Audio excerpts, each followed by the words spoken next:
Vous parler de la stratégie de la désobéissance civile. C'est vrai que nous avons deux blocs de l'opposition en face.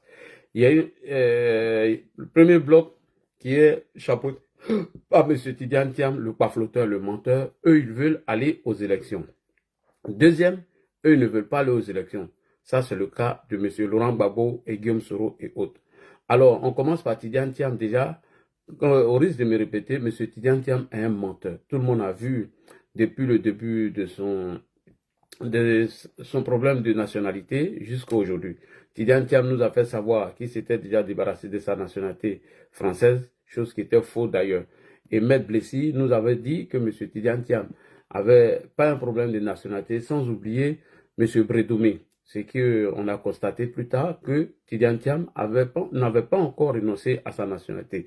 Le même Tidiane Thiam nous a fait savoir que la mosquée du plateau, c'est lui qui aurait bouclé le financement, ce qui était faux d'ailleurs. Ça ne s'est pas fait sous le régime d'Henri Konan Bédié.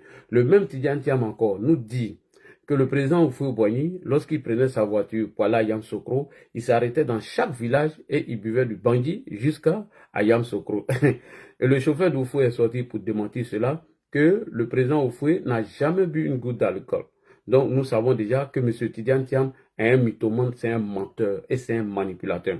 Le même Tidiane Thiam, lorsqu'il s'est retrouvé sur le plateau de France 24, il dit que lui, il avait déjà averti le président Henri Konan Bédié depuis le mois de juin 1999 qu'il y a un coup d'État qui s'est préparé contre le président Henri Konan Bédié.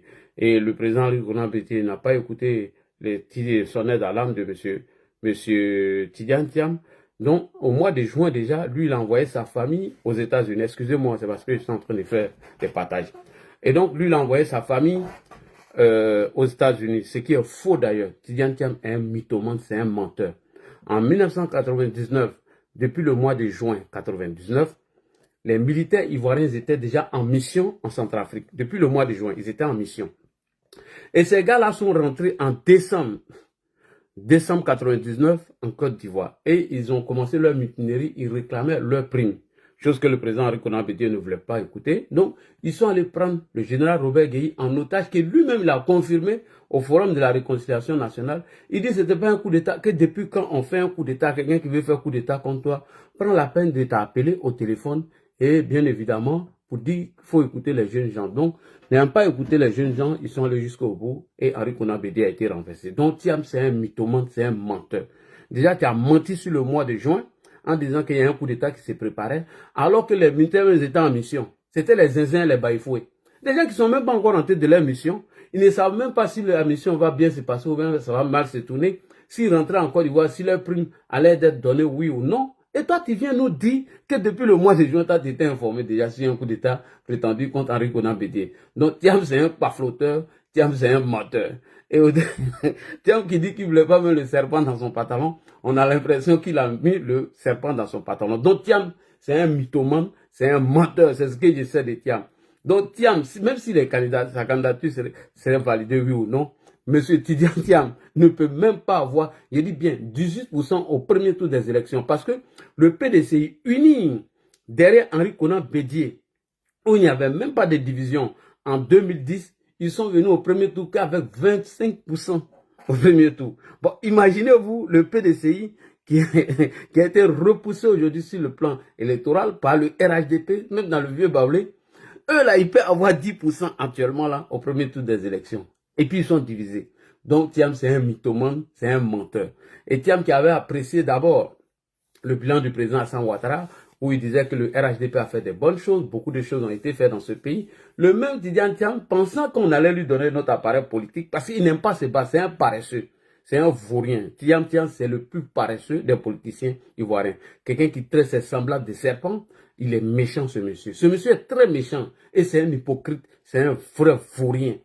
C'est un vrai danger pour la Côte d'Ivoire. Non seulement il ment, deux, il empêche les gens de s'exprimer sur son cas, il envoie ses repéros signaler vos comptes, et trois, il n'aime pas la liberté d'expression. Non, la contradiction, Thiam l'a jamais aimé. Thiam, c'est la photocopie en matière de dictature de M. Soro Kibafori Guillaume. Ils n'aiment pas la contradiction, ces gens du PDCI de merde là. Voilà. Donc, on met le cas de Thiam à côté, hormis son problème de nationalité, où il a menti au PDCI, où les gens du PDCI ont menti aux Ivoiriens, parce que quand vous regardez les tests du PDCI RDA avant d'être candidat, il faut être dans le bureau politique de façon continue pendant 10 ans.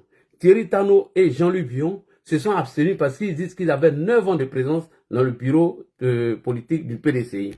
Alors que Thiam, qui a fait près de 20 ans, qui n'a jamais assisté au bureau politique du PDCI RDA, on a patrouillé les tests pour aller le mettre devant. C'est pourquoi Bion a dit que Thiam n'a jamais scolarisé un enfant en Côte d'Ivoire. Il ne paye pas d'impôts en Côte d'Ivoire. Et quand le débat va arriver, chaque gens, il va prendre la clé des champs. Et c'est ce qui est arrivé. Donc, les tests de leur parti politique au PDCI ont dit, avant d'être candidat à la candidature pour être président du PDCI, il faut renoncer à ta nation. C'est-à-dire qu'il faut être exclusivement ivoirien. C'est pareil, hein.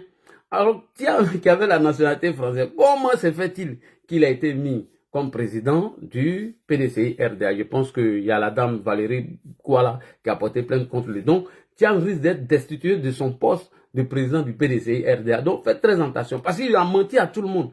Donc, ce que nous, on sait de Thiam, c'est un gros mythomane, c'est un menteur.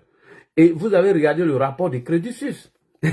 Il dit tous ceux qui sont passés comme management à la tête de Crédit Suisse ont tous échoué, ont tous fait écrouler la banque. Mais les Thiamis sont comme des bonbons, ils sont venus nous fanfaronner dans l'oreille. Ouais, Thiam, c'est un champion, quand il quittait Crédit Suisse, voilà, le bilan de Thiam, c'était positif. C'est des mythomanes et c'est des menteurs.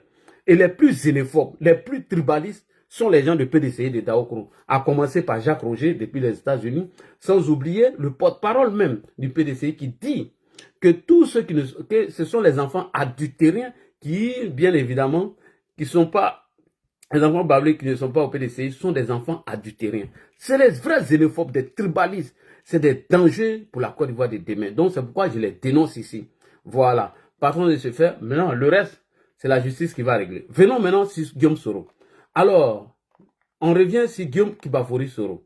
Aujourd'hui, le PPACI et le GPS, leur premier alibi, c'est de dire que Laurent Gbagbo n'est pas inscrit sur la liste électorale avec Guillaume Soro. Donc, voici les prétextes qu'ils vont trouver, bien évidemment, pour préparer la désobéissance civile de 2025. Comme ils l'ont fait en 2020. En 2020, c'est Henri Konan Bédié qui est à la tête de cette désobéissance civile. Si vous vous rappelez très bien, les premiers alibis, c'était la CEI. Et comment ils ont laissé le slogan de la CEI, maintenant qu'ils sont passés au troisième mandat, soi-disant, du président Alassane Ouattara. C'est parce que le candidat choisi par le RHDP est décédé, sachant bel et bien qu'il n'y a aucun test qui, bien évidemment, dit que le président Alassane Ouattara ne peut pas être candidat selon la constitution de la Troisième République. La première stratégie, c'était quoi? C'était de discréditer, salir la CEI, afin de prendre ça comme alibi pour créer, bien évidemment, leur désobéissance civile. Alors, vous allez écouter Guillaume Soro ici, et c'est la même stratégie qu'ils ont commencé en 2020 là, 25 là. Hein. C'est que désobéissance civile de 2020, c'est la même stratégie que 2025. Seulement à la tête, c'est Bédié qui chante au profit de Laurent Gbagbo. D'abord, ils ont tous commencé sur la CEI. Vous vous rappelez, où Guillaume Soro a dit, je crois que c'était en Angleterre, que la CEI que lui voit là, qu'elle va brûler la Côte d'Ivoire. Alors que cette même CEI, c'est elle qui a validé la candidature.